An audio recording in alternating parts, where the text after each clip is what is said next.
नमस्कार बच्चों, मैं प्रतीक श्रीवास्तव फिर से एक बार आपका स्वागत करता हूं अपने YouTube channel divine commerce classes में। जैसा कि पिछले पार्ट में हमने बात की थी क्लास 11th के जनरल की, तो हम लोगों ने देखा था कि हमारे पास दो तरीके के अप्रोच होते हैं, एक मॉडर्न अप्रोच और एक ओल्ड अप्रोच। तो मॉडर्न अप्रोच में खाते 5 तरीके से हम लोगों ने पढ़ने थे, और हम बात कर रहे थे ओल्ड अप्रोच की, जिसमें खाते 3 तरीके के होते हैं। पहला पर्सनल अकाउंट, दूसरा रियल अकाउंट और तीसरा नॉमिनल अकाउंट, यानी वास्तविक खाता, माफ करिएगा, व्यक्तिगत खाता, वास्तविक खाता और नाम मात्र का खाता। तो आज हम बात करते हैं सबसे फर्स्ट अकाउंट की, जिसका नाम है पर्सनल अकाउंट। पर्सनल अकाउंट यानी व्यक्तिगत खाता।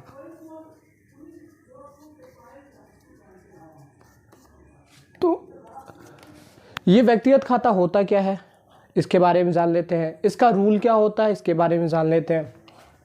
जैसे देखिए, जिसका नाम ही है क्या है, व्यक्तिगत, यानी ये किसी ना किसी व्यक्ति के नाम से संबंधित होगा। व्यक्ति का नाम जैसे राम, टाटा लिमिटेड, टाटा लिमिटेड, या फिर किसी संस्था के नाम से रिलेटेड हो सकता है ये, जैसे सानवी शिक्षा समिति,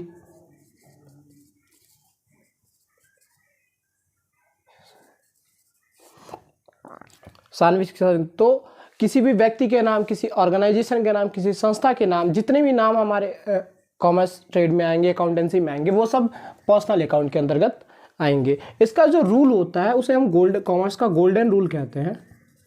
और रूल नंबर, इसका रूल जो होता है, गोल्डन रूल, वो होता है debit the receiver and credit the giver. इसलिए डेबिट द रिसीवर और क्रेडिट द गिवर, यानी जो रिसीव करेगा, पाने वाला डेबिट, और देने वाला क्रेडिट।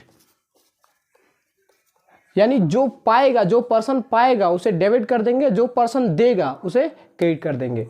इतना नोट कर लेते हैं, फिर आगे बढ़ते हैं। ओल्ड अप्रोच के पहले अकाउंट के बारे में जान लिया कि पहला अकाउंट हमारा पर्सनल अकाउंट होता क्या है, कौन कौन से खाते इसके अंतर्गत आते हैं, इसका रूल क्या होता है। अब हम बात करते हैं दूसरे अकाउंट की, जिसका नाम है रियल अकाउंट, यानी वास्तविक खाता।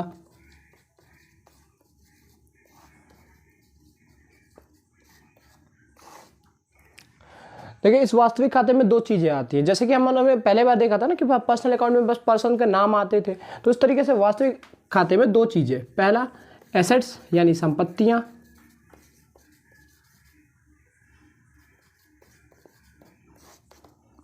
दूसरा लायबिलिटीज यानी दायित्व। संपत्ति और दायित्व, ये 2 चीजें हमारे वास्तविक खाते यानी रियल अकाउंट के अंतर्गत आती हैं। अब ये संपत्ति क्या होती है और दायित्व क्या होता है, इसके बारे में बात कर लेते हैं। वह सारी चीजें जो हमारे जेब में पैसे डालने का काम करती हैं वो संपत्ति कहलाती है, और वो सारी चीजें जो हमारे जेब से पैसे निकालने का काम करती हैं वो दायित्व कहलाते हैं। जैसे इसके अंतर्गत शामिल होते हैं कैश, परचेज, सेल्स,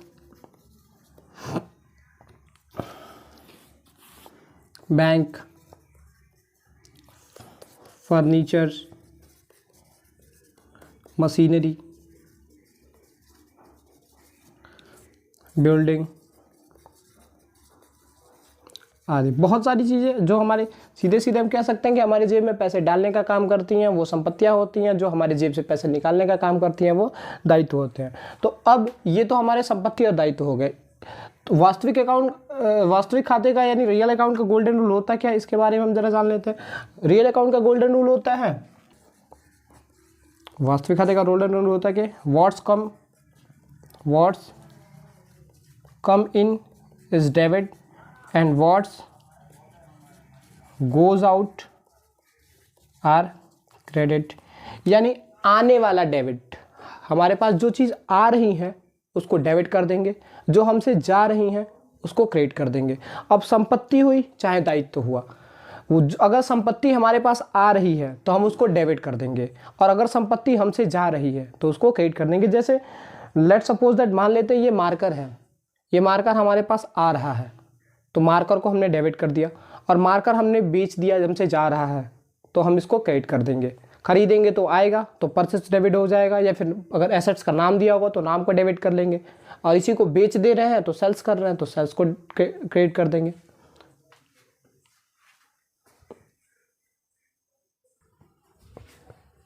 चलिए अब हम बात करते हैं तीसरे और आखिरी ओल्ड अप्रोच के खाते की, जिसका नाम है नॉमिनल अकाउंट।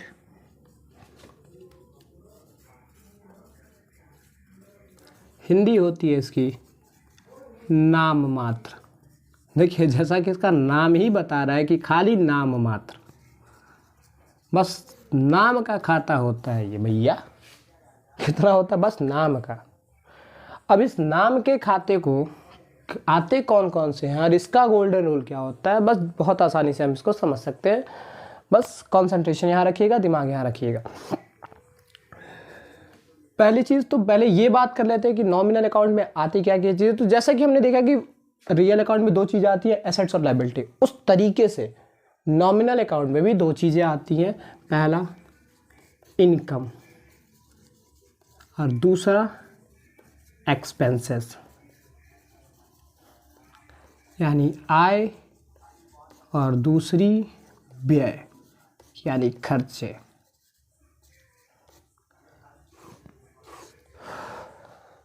जितनी भी हमारी आय होती है, जितने भी हमारे खर्चे होते हैं, ये दोनों चीज़ें हमारी किस में आती हैं? नॉमिनल अकाउंट में। जैसे सैलरी हो गई, ये हमारी आय है। वेजेस हो गया यानी मजदूरी, ये हमारे खर्चे हैं। रेंट हो गया, रेंट दोनों काम करती है, आय का भी काम करती है और व्यय का भी काम करती है। अगर रेंट हमको मिलेगा तो आय होगी, और रेंट देना होगा तो व्यय होगी। Is that clear? तो ये हमारी चीज़ें होगी जो हमारे नॉमिनल अकाउंट में आती हैं। अब थर्ड गोल्डन रूल हमारा क्या होता है? थर्ड गोल्डन रूल हमारा होता है all expenses are debit and all incomes are credit. जितने भी खर्चे हमारे होंगे सबको उठा के हम डेबिट कर देंगे, और जितने भी आय होगी सबको उठा के हम क्या कर देंगे? क्रेडिट कर देंगे। तो हमने तीनों गोल्डन रूल पढ़ लिए। बेसिक जो हमारे गोल्डन रूल हमारे अकाउंटेंसी के जनरल में होते हैं, ये तीनों हमने पढ़ लिया। नेक्स्ट वीडियो में हम बात करेंगे जनरल की एंट्री प्रिपेयर कैसे की जाती है। तब उन बच्चों के लिए एक